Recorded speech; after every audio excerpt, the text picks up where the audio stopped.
Here are your hosts, Derick G and AJ.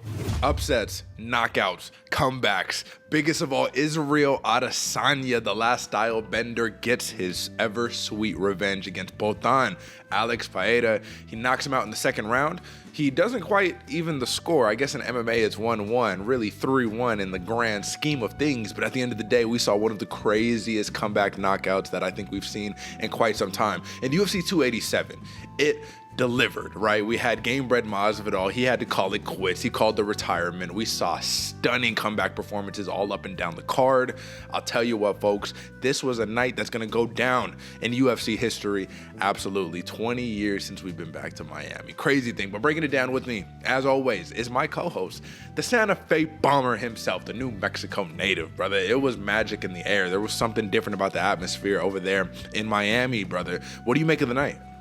Derick, it provided everything, man. We had left hook Larrys, power right hands, uppercuts from hell, everything you wanted to see in this fight, man. It was there. And one thing, again, folks, I gotta re-emphasize this. Make sure you catch the sleepers, catch the prelims, because both of our sleepers ended in knockouts. Great time all around, brother. How'd you like it? That's it. You made a fantastic point. Tune into the sleepers, man. We tell y'all this for a reason. I liked the night, man. It was a fantastic night of fights, but I will say we do have to crown a victor of the night, and that goes to you, my man. Listen, it was close, and the deciding factor was the main event. And of course, we're going to talk about all that good stuff in a second, man. But we have to take into account for those who are fans of this program and who are keeping track of like the longevity of the show. It's looking a little squirmy for me right here. I'm just a pick over 500 right now. Took a couple steps back last couple of weeks. My man AJ 30, 23, and 2. For those who are simply just listening to that, I am 27, 26, and 2. So there's some ground to be made up. But AJ, how are you feeling so far in regards to the competition, man? What's different between this season and last season? You know, Derick, I think the biggest difference for me right now is I'm still realizing, bro, this is the first quarter for us, bro. You know, like there's still so many more fights to get going. So this 3-fight lead I have right now, man, you got to keep the foot on the gas, keep the pressure going. Because like I said, these are the early rounds up here, brother. So we still got a long time to go. And I think that's the biggest difference from last year. Having that in mind makes me still a little hungry, even though I got the lead. That's right. And it gives us even, you know, when you take it a couple steps back, you say, all right, I still got time to get back in there, but you don't take your foot off the gas ever. And that's the point. So folks, that's our quick check-in on that. Let's get to the prop recaps. Let's get it. All right, brother, I'm just showing this up really quickly. As you can see, folks, you got 3 golds from my man AJ, 2 golds from me. Listen, we did some consensus Bloody Water podcast picks here, AJ, and we need to talk about it for a second. We went, we didn't do terrible, right, in terms of the Bloody Water podcast picks, but if you're looking at the 1, 2, 3, 4, right, we hit on, I guess, 2 of them, Holland, Gilbert Burns, lost out on the Adrian Yanez pick and the Raul Rosas Jr. pick. Now, we're going to talk about all of this in depth, right? But hindsight, I always like to think about this sometimes. If you had to make these picks again, would you do the same picks knowing what you know now? Obviously, you would change given the victor. But, do you think that was a good pick at the time? Can you justify it still? I think so, Derick. I think all these picks have been justifiable. And you even said it in the beginning, man, of last show. The font pick might have been a trap game. So that's the one where I'm feeling a little iffy going back and forth on. But he proved to the world he's still the real deal dog. So I still feel justified. Derick, how about you? Yeah, I still feel justified. Even on the Rosas pick, man, he did exactly what we expected him to do in round 1. He just couldn't get the finish. So it's like the logic was there, but the finish wasn't. It is what it is. Now, let's break it down a little bit when we're talking about these prop bets, man. I finally get 1 dub on the week, right? 2 and 3 for the props, 1 and 4 for you, my man. The real big hitters, right? Holland TKO had me sweating that one against Ponzinibbio, but he got it done in the 3rd round. And you have to give us that one, right? Because Ponzinibbio, man, is not an easy dude to knock out. Has not been knocked out frequently in his career. And then, of course, the Gilbert Burns decision. I hit on the Gilbert Burns decision. It just made sense, man. You know, Masvidal, he's tough. He's tough. Tough to get out of there. And then what was the last one for you? Was that it? Yeah, that was it. That was it for both of us. That was it for both of us, man. So with that being said, folks, that is the recap. That's the check-in. I do want to say this, folks. We really appreciate everybody who's a subscriber to the Bloody Water podcast. We're really engaging in that community feed right now. So definitely go check us out. Drop a comment. Just even say what's up. You know what I mean? It doesn't matter what it is. But at the end of the day, I will say this. AJ, 537 subscribers. That's a little bit of a boost since the last time that we spoke about this, but it's not quite good enough. So remind the people one more time, where are we trying to be at in these next couple weeks and months? Subscribing on YouTube, man. That's the biggest thing, man. Pushing towards YouTube, folks. And Derick already said it, man. We do really appreciate all the comments, all the engagement, all that stuff. And you gotta send them the link, send them over. You can follow our social medias, man. We'll be tagging the YouTube consistently. All you gotta do is click a button and then click another button. That way you're able to see where we are, get the little notification, and help your boys out. There we go. With that being said, let's talk about this main card, brother. Let's get it. Have you seen that replay, buddy? Your head was bouncing around like a pinball machine. Time for some main card breakdown, Courtesy of your hosts, Derick G and AJ. You have to admit, AJ, it was not looking good for the last style bender, Israel Adesanya, going into that second round, right? Round one, Alex Pereira swelling with confidence, right? He's saying, I'm beating up that leg. I could already see him doing damage. I'm circling away from his right hand.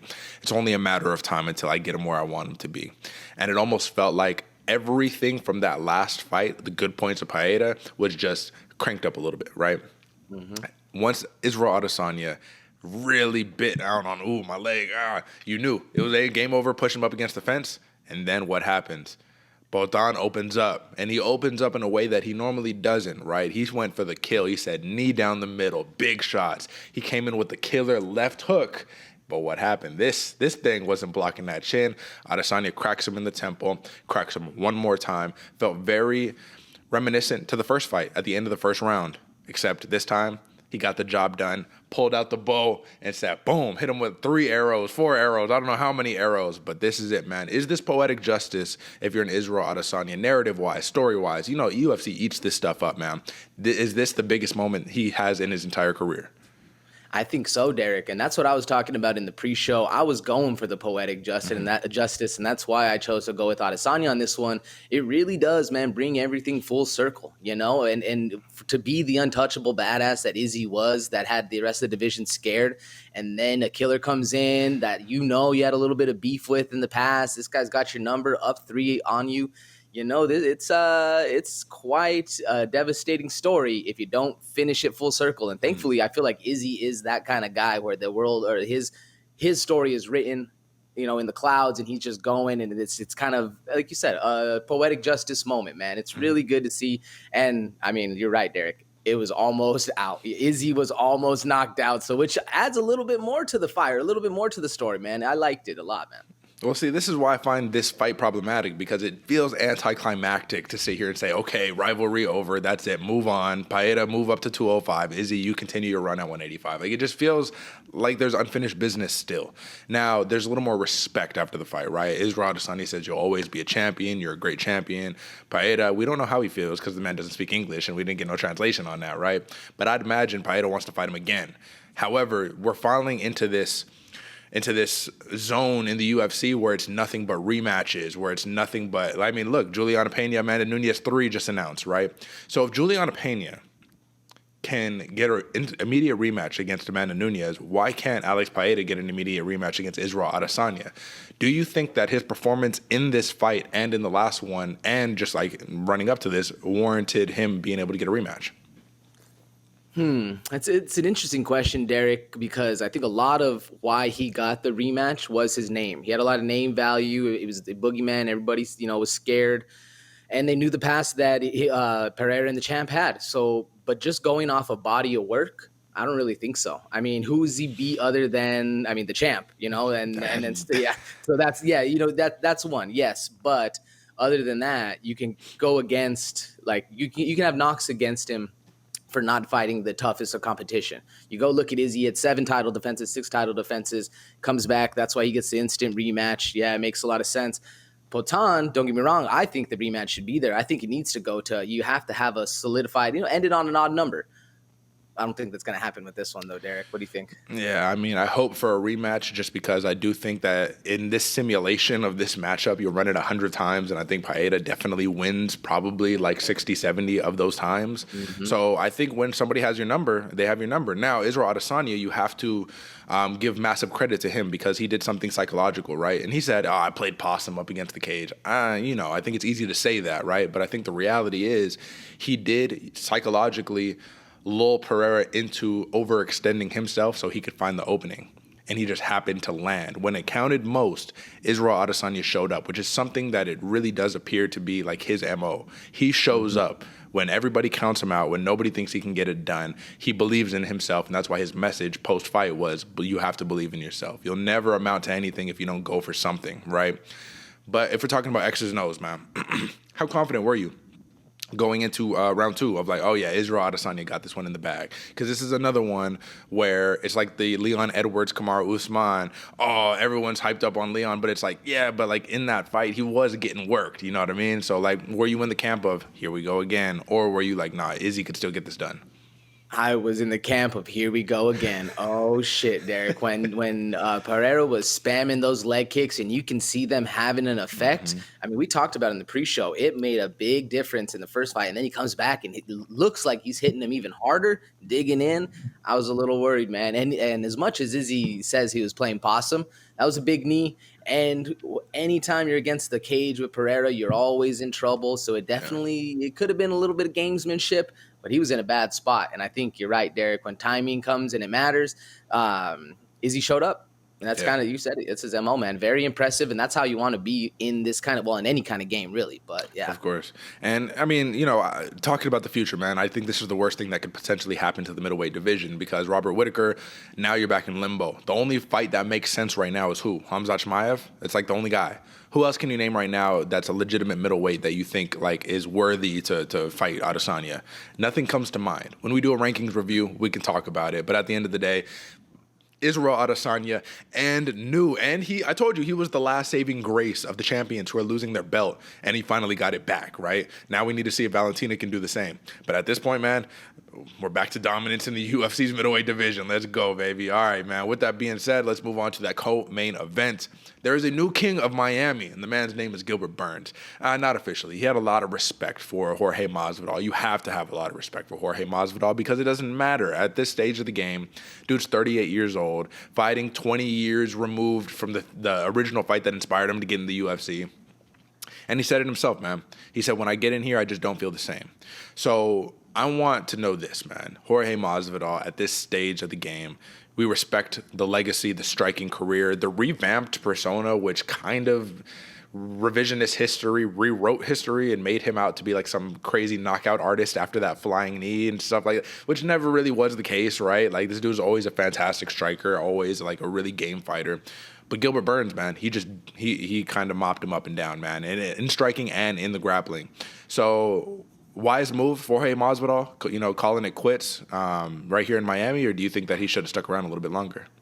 No, man. I think Jorge Masvidal's future resides in the promotion side, man, in the personality that he's developed. Because this dude's still a star. The game bred name still carries a lot of weight, whether he's retired or not, and whether he's going to start coaching or, like I said, doing the promotion with game bred fighting. There's a lot of ways he can move, and I think that's a lot smarter for him to start doing right now. Because you're right, Derek. You're 38. Fighting these young guns, you don't feel the same in there. You don't have that same kind of hunger, and that's what we were talking about in the pre-show, man. Gilbert looked hungry. Yeah. He still sees gold in his future.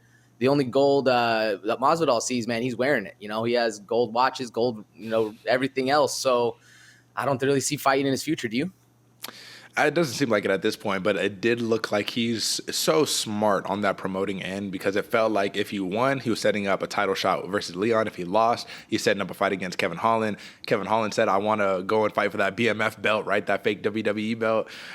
So it's kind of anticlimactic here again, because at this point he retires with the BMF belt. You know they were never going to put that thing up again. But the reality is, man, it's just like one of those. It kind of feels like it's taken away from Gilbert Burns' win because of how respected Jorge Masvidal is as a fighter, and how we're saying, all right, yeah, you put the old man out to pasture. All right, man. What does this do for Gilbert Burns? You beat number 11 in the rankings. I don't necessarily feel like it does much, but at the end of the day, there is some discussion that is still to be had. AJ, my question to you here is that in regards to the future of the promotion for Gamebred Masvidal, right? Or do you think we're going to have any UFC tie-ins right here? This is all going to be exclusive. He's just kind of making his way out, making his own path in the MMA sphere. Or are we going to see some more Jorge Masvidal stick around in like future UFC, like just like media type stuff? I kind of feel like I was going to say I think he's going to go on his own path, but I feel like with the new Endeavor route, getting the WWE, I think there's a couple more moves Masvidal can make in the UFC and in the kind of fight game that he's in right now, as well as outside moves. But I actually think that's a little bit more because he has that style, man, and you could be a heel in there in the WWE. Yeah. We'll see. I don't know if he'll actually take that. And I doubt there's going to be many crossovers. But what do you think, Derek? Would he make I think the opposite. In WWE? Yeah, I think the opposite, bro. I think that he makes an appearance. I think that there's going to be more of these fighters who, once they get out of the actual competition stage of the UFC, they will start really making their way. That's money, bro. At the end of the day, that's money. I think Jorge Masvidal, listen, man, storied career, game-bred fighter, Miami, Florida. I mean, the only reason they went back is because of Jorge Masvidal. Beautiful thing to see. Don't have much else to say, but this was pretty much domination on the ends of Gilbert Burns. All right, bro. So now back to like the actual interesting matchup, right? Rob Font. Y'all must have forgot Edition, man. And I said it going into that preview show. I did not necessarily feel great. I thought this could be the stepping stone for Adrian Yanez. But if Rob Font got that jab working early, he's going to make it look easy, right? And he made it look easy. I thought it was really a matter of if Rob Font can not get put on the back foot, he wins the fight. And I didn't take into consideration, he kind of, I don't want to say went for broke, but he went round 2, round 3, and round 1. Like, he started off, let's fucking get it. First shot was a big overhand right just to, put some respect. Like, hey, homie, we ain't playing this game. And I think he did a smart thing, and he lulled Adrian Yanez into that classic brawl. And this time around, Yanez was not able to get the best of him, man. Because when Rob Font, when he lands on the ends of his punches, and it's like a whip. It's like it's like you hold it, and it's got a little chain link and that big-ass, ball with the spikes on it. It's like, what is it, like a mace or something? It's like that. Yeah. Like, when you extend it, and it just, that hit Yanez, sparked him, dropped him midair, and then Rob Font just finished the job, man. So you got to feel for Adrian Yanez. Minor setback. I think he's in store for a major comeback. But where does this place Rob Font? Because he's in this limbo, too. We already talked about it. Chito Vera stole a lot of his momentum. He dropped those 2 fights. But now you immediately insert yourself back into this loaded bantamweight division. So where do you think we're going next with Rob Font? Man, top 5 fights from here on out. I think this was the fight that put Font's name back into the recognition, back into the media mindset. A lot of people are going to be paying attention now because Yanez had some heat on him. And now Font is finally back in. Although, I mean, we said it off screen or off before the show started. The damage does worry me a little bit about Font, man. This dude does take a little bit of damage. He was wearing it. But what I liked most about his fight in this last Adrian Yanez fight, man, yeah, he was pumping the jab. Yeah, he was reading everything. But he was setting up an uppercut, man. And he was reading that Adrian Yanez dips his head under. That uppercut hit a couple times, and it made him worry, man. So that's what led to that big right hook. But, man, the technique and the calculations that Font had is what impressed me most. Being able to lull somebody into that dogfight, but also stay calculated and set up the trap of that right hand. Beautiful. I think, we'll see fights next. What do you think? I think you're onto something right there because I think he hit him with an original uppercut that dazed Yanez, and Yanez was just kind of like fight or flight mode, and that's when he landed that extra combo that got the job done right here. I thought it was the extended combinations too of Rob Font. He was just when Yanez would think he'd be done throwing, he still had one more for him, and that's the last one that always caught him, right? So yeah, man, let's touch on that point though, the damage. There's a part of me, and this is an intuition thing, I felt like when you saw the damage swell up on Rob Font's face, there was a moment that clicked in his head that said, I have to go now. Like, we're in urgency mode now. Like, this could be over for me quickly. Job is on the line. This felt like one of those I'm fighting for my life moments. And I don't want to make this too dramatic, right? But it felt like Rob Font said, I needed this one. You felt the jubilation after the victory of him just being like, thank God. He was admiring his work. He was like, let's go. Like, he was hyped up, man. And you got to feel Rob Font is one of those dudes who's it's always a feel-good fighter, right? That New England cartel, small, him and Cater. Here's my question to you. Adrian Yanez. He's normally on the other end of knocking people out brutally and viciously, right? He was on a 9-fight win streak. He seemed visibly upset after the knockout, just probably disappointed in his performance or whatever the case may be. There's 2 paths that happen after a fighter gets knocked out like this, who's young and upcoming and promising. They either storm back on a rampage, or they fall into that kind of Rob Font-ish trap, right? And then you just start kind of trickling down once you're fighting these elite guys, these 4, 5, 6, 7 guys, you know? So what path do you think Yanez is going to take? I don't know about storming back, but I do think he's going to have a better career after this loss. I don't see him falling into obscurity. I also don't see him just coming back on a tear and getting like a 5-fight knockout streak and going right to the championship. But I do see him learning a lot from this fight and developing as a better fighter going forward. I think we're going to see Yanez for quite a long time. I don't think he's going to be out falling into, like I said, any obscurity at all. Do you see him charging back to the ship, to the belt right now, Derek? I think we're going to see an Adrian Yanez renewed, new head movement, actually, because that's the one thing we're kind of missing in this fight, and less averse to just straight up get into these brawls, man. I think we'll see a more technical Adrian Yanez. I think this is probably one of the better things that could happen for him moving forward for the longevity of his career. But let's take a step back, because I'm feeling a little bit of a way, man. I see a green highlighted plus 600 for a TKO prop on Rob Font that neither of us really discussed. And now I'm a little upset about it, because if you really thought about the outcomes and the path to victory of this fight, man, Rob Font with that jab, we said Adrian Yanez, who does he have the most problems with? People that give him those straight shots. It's like, why did we not sit here and say, ooh, juice plus 600 for the TKO? Whoever made out like a bandit with Rob Font right there, they put the Scully on and they say, stick him up, give me the cash, bro. So talk to me, man. Are you feeling a way about this right now? A little bit, Derek, because you're right. I mean, when you see the kind of fight styles that both of these dudes go into the cage with and the passion, it makes sense that there's going to be a knockout. What makes me still think like the decision was where I was going for this one is that long jab of Rob Font, just keeping him at bay, but never initiating anything else after that. That's what we've seen in the past, but it turns out, like you said, Rob Font came in fighting rounds 2 and 3 in the first minute of the fight and came out for blood. It was a new style of Font. We'll see if he continues to go that route. That's right. And once again, folks, like I said, I'm all for the upwards trajectory of a Rob Font. You just got to be careful, man, because if you're falling into that DS style of accumulating damage really early, it's just going to put you behind or force you to fight in a way that is uncharacteristic. And it's not always going to work. But for now, New England Cartel, Rob Font reigns supreme. Shout out, man, to the crisp boxer, Rob Font. All right, bro. Interesting turn of events, man. The Trailblazer, Kevin Holland versus Santiago Ponzinibbio. I think I deserve a little bit of credit because I talked about it substantially. I said, this dude's hand cannot be right. It can't be. In his right hand, his power hand, the one where he got the bullet tattooed on his arm. I was like, why are we not seeing Holland throw that right hand? What's going on? All we're seeing is these just like little left hook, check left hooks. And that's when I realized it's got to just not be right, man. He's setting up Ponzinibbio. I thought this fight would have been over way faster if he did have that right hand to be able to drop down on him. But you have to admit, Ponzinibbio did make this interesting, right? It was a valiant effort.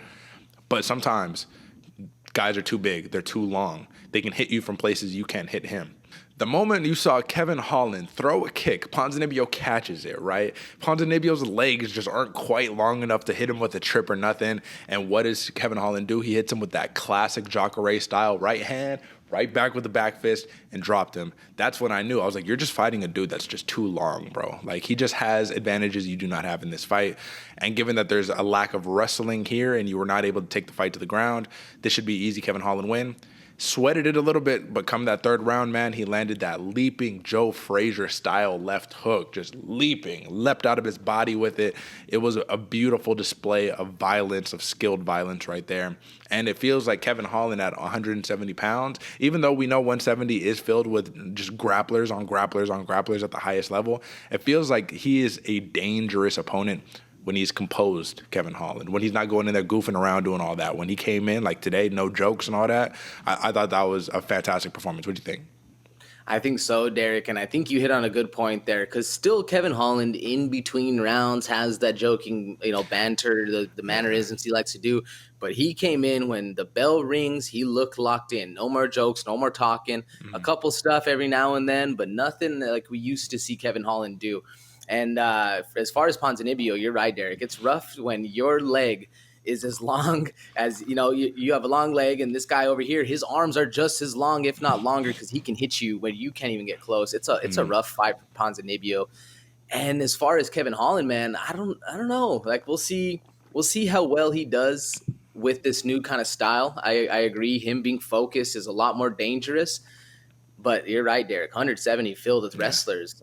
When are we going to see Kevin Holland, the grappler? Is it going to be a thing, or is he just going to have to stay kind of Stephen Thompson style, where it's all hands and feet, but no ground game at all? I think that he has to go the old school Chuck Liddell style, man, and work your grappling, keep working it, keep trying to advance in your wrestling, but use it to avoid people taking you down. Keep the fight standing.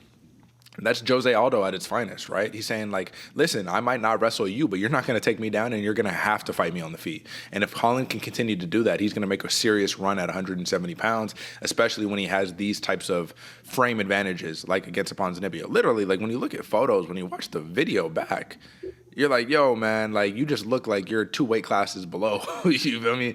So big win by the Trailblazer, big win by Kevin Holland. I'm interested to see where they're going to place him against next, because a win against Ponzinibbio is big, but it's not really something that gets you ranked, because Ponzinibbio is not ranked any further. So with that being said, we move on to probably one of the most talked about fights of the entire card, man. Raul Rosas Jr. versus Christian Rodriguez, a battle of 2 prospects. But of course, Rosas gets a lot more of the attention and the hype because 18 years old, man, over here doing it. Christian Rodriguez, an old chiseled veteran at 25 years old, right?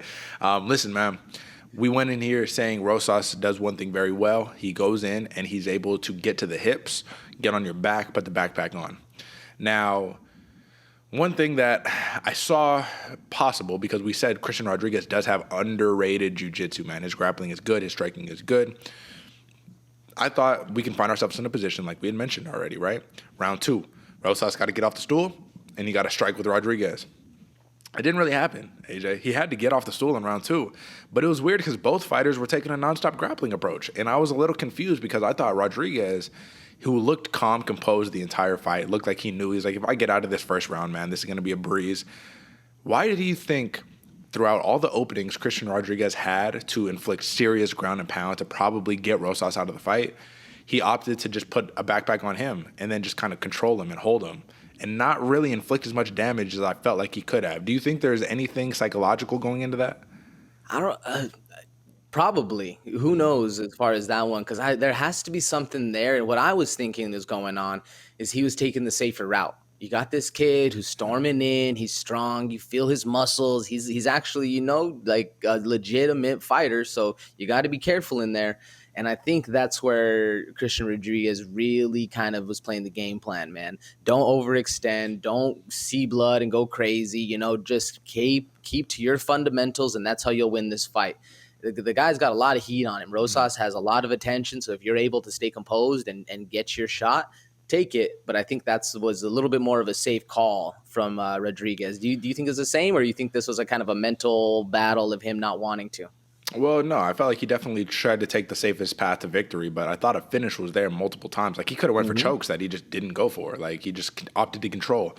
And then in the last, 15 seconds of the fight, he stood up and started throwing heat. And that's where I was like, where was this at, 3 minutes ago, bro? Like, you could have been doing this. But I agree. Rosas was desperation shot after desperation shot. And he's getting in on the hips, man. You had to sprawl to get away from him. Let's talk about the criticism, though, because I'm going to say this, man. A fight is a fight. When you're on the biggest stage, you're gonna be put in a position where people are set to cast stones, right?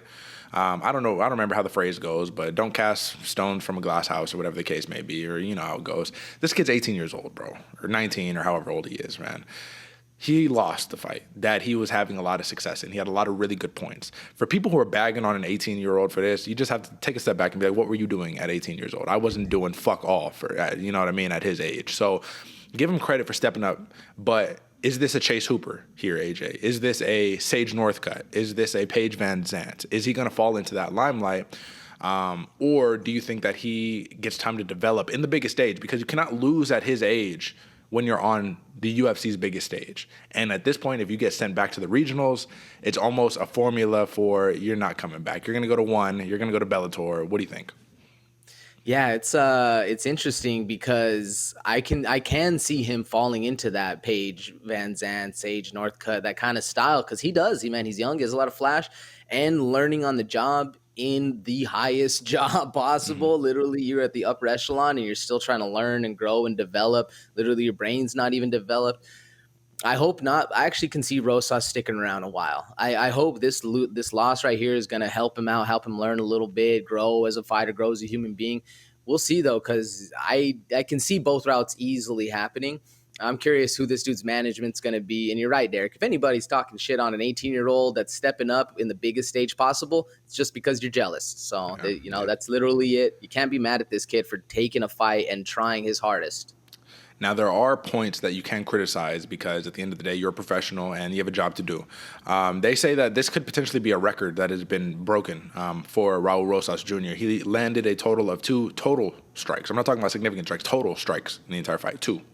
Threw 19 strikes, landed 2, shot for 16 takedowns, got 3 of them, and felt very one-dimensional. Now, a lot of people were saying he fought like an 18-year-old, spazzy, unfocused. When he couldn't get to his sweet spot, he just kind of froze and didn't know what to do. There's a lot of talk, AJ, in the pre-show of you saying, you got to remember, he's a striker, and he's going to come in and he's going to strike with Rodriguez, and we saw 0 of that. So my question is, why do you think that there was no striking? Like, when he opened up on those 2 strikes, like, he landed, right? But there was a all or nothing, I got to get to the hips approach in this fight. Why do you think that was? I'm curious as to how much that first wrestling loss of Rosas really did back in the day to him, because I think that's what it is, man, is him being like, remember when I got dominated? Well, I have to dominate everybody else that exact same way, regardless of the outcome, regardless of what they're going to do. I need to dominate.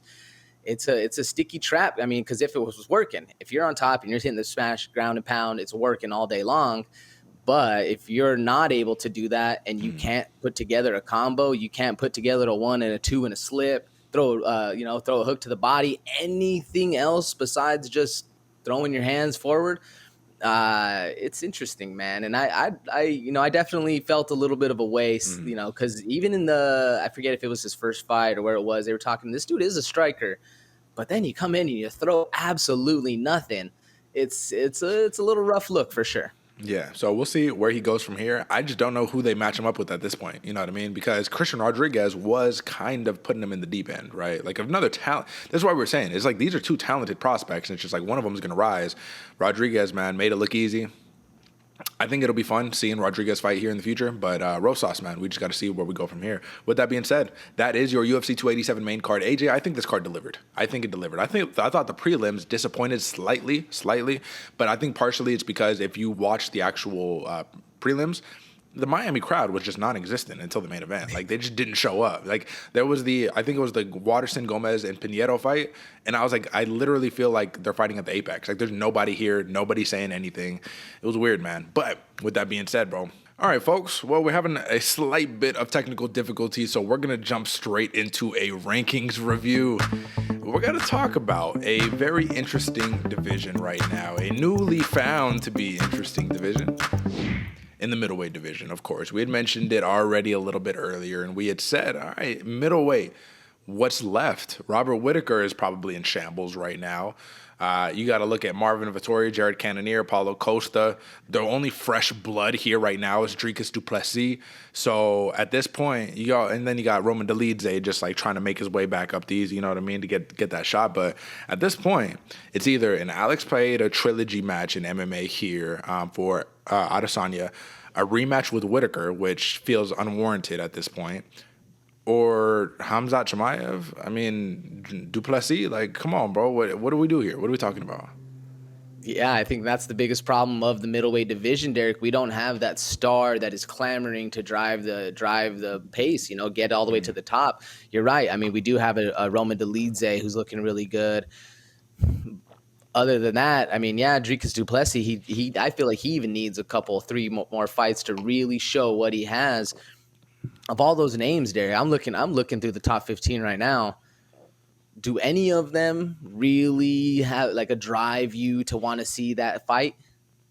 There's 2 guys really, but they're way down in the rankings, and this would be like one day. I like a Nasruddin Imavov, a Brendan Allen. I'd like to see what they could do if they got a shot at the belt, you know what I mean? But at the end of the day, they need to go and put in a better body of work to get themselves to that point. The problem is, Robert Whittaker fought Marvin Vettori, right? Jared Cannonier, he's fighting like they're kind of all fighting each other right now to try to establish that pecking order. But because Israel Adesanya is vanquishing all of them, it's like we're destined to just see rematches on we already fought type stuff, man. And for Adesanya, it makes it almost feel like he's the Valentina of the middleweight division, the classic Valentina of the middleweight division right now. I don't know, man. It's not good entertainment right now. I don't know what we do, and I don't know what furthers his career, because a win over any of these guys, nothing furthers his career. Alex Pereira arguably was that mountain he needed to climb to be able to really get back to the place he needed to be. But my question is if he doesn't fight Alex Pereira again, can we ever really say he truly climbed that mountain? Yeah, you beat him once, but you lost 3 times. So, you know. Yeah, man. And if revision, or if the history books say anything, man, people will always say, you know, you're 3-1, you know, you didn't actually really solidify the win, you know? So I as much as I don't like seeing consistent rematches back to back to back to back, I feel like you have to run this one back. And there's no one else, man. There's no other boogeyman besides a dude that now you're 1-1 at least in MMA. So I don't know. Chimaev is the only one, man. Chimaev is the only guy right there that we want to actually see, because we want to see what that wrestling can do. So if it's Pereira, Whitaker, Chimaev. Nobody else really makes sense right now. And with that being said, that is your rankings review, folks. So, folks, we're calling it a short one, this one. But there was a lot of action that we had to unpack there in the beginning of the show, the top of the show. So, folks, you can catch us on Friday for this upcoming, this is UFC Kansas City, man. Return of the Blessed Express, Max Holloway versus a young up-and-coming killer in Arnold Allen, man. This is going to be a lot more interesting than I think a lot of people currently imagine right now. And I hope we don't find ourselves in this position again, but I do kind of think that we might be seeing AJ. I tweeted it out yesterday. I truly do feel it. The old guard of the UFC is all getting sent to pasture, man. It's all the up-and-comers that are killing the game. Arnold Allen, he's looking to send Bless Holloway to pasture, man. I don't know if it'll happen. Do you have any early predictions? Ooh, the best is blessed, Derek, and the Blessed Express will be showing up next Saturday. I don't know, though. I mean, as confident as I sounded right there, Arnold Allen's a dog, and you're right, Father Time is undefeated. I'm excited to do a little breakdown on this one, to get some fights going, see some things, and to go talk about that. Make sure you're dropping in on Twitch, twitch.tv/Santa Fe Bomber. We will be breaking stuff down over there. Make sure you go hit the follow, go hit the subscribe, and as well, make sure you subscribe to YouTube too, because then you're going to see even more breakdowns for it. I'm excited, man. It's going to be a lot of fun. Yeah, man. I'm really excited to see Max Holloway fight again, dude. It's been a while. Well, has it been a while? It feels like it's been a while. I don't know. It's been a little bit, man. It's been a little bit. I think Yair Rodriguez was his last outing. But I will say this, folks. Bloody Water Podcast, if you like engaging in short-form content, we have a lot of that for you. So drop in, check in on our YouTube shorts. You can hit us up on TikTok. You can hit us up on Instagram, on Twitter, wherever, the comings and goings go. But at the end of the day, one thing reigns supreme, and that's that you need to subscribe. So go ahead, drop a subscribe, tell a friend to tell a friend, because this is your favorite fighter's favorite fight show. You know what time it is, baby. That's it for us. And until next time, catch us on Friday. Peace.